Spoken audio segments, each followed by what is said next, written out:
আসসালামু আলাইকুম। আমরা আসছি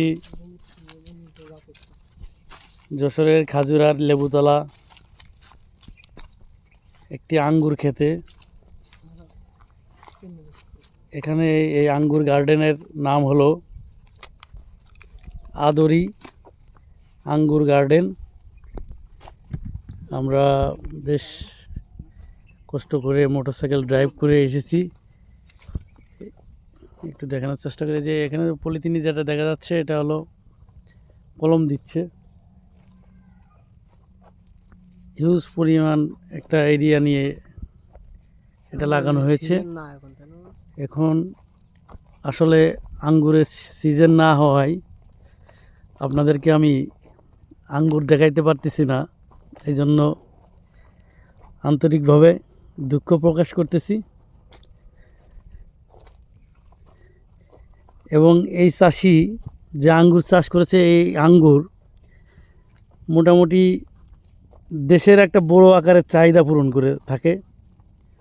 তো এই কৃষককে নিয়ে একাধিকবার আমরা বিভিন্ন টেলিভিশন চ্যানেল বা অন্যান্য গণমাধ্যমে আমরা দেখেছি এই চাষির ইন্টারভিউ নিয়েছে এবং তার এই উদ্যোগে সাধুবাদ জানিয়েছে। এবং সে এই আঙ্গুর চাষ করার পরে এই এলাকার অনেক লোকই পরবর্তীতে এই আঙ্গুর চাষের দিকে মনোনিবেশ করতেছে এবং এই চাষ শুরু করতেছে। কারণ আপনারা জানেন,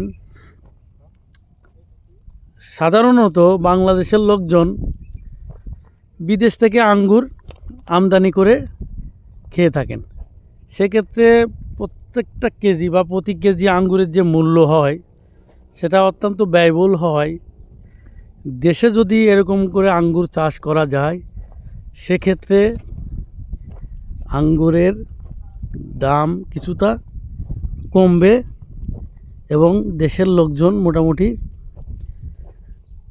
সাশ্রয়ী মূল্যে আঙ্গুর খেতে পারবে। আমি আপনাদেরকে আঙ্গুর ক্ষেতের এই পাশ থেকে ওই পাশ পুরোটাই দেখানোর চেষ্টা করতেছি।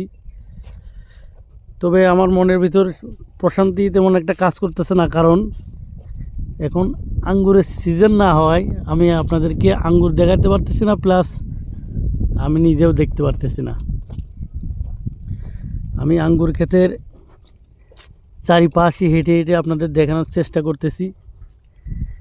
যদি বলা হয় বনি আমিনের ভাষায় বলি তাহলে এরকম বলা হবে, আমি হেঁটে হেঁটে আপনাদেরকে দেখানোর চেষ্টা করছি এই সেই খাজুরার লেবু তলার আদরি আঙ্গুর বাগান থেকে আমি বিদায় নিচ্ছি।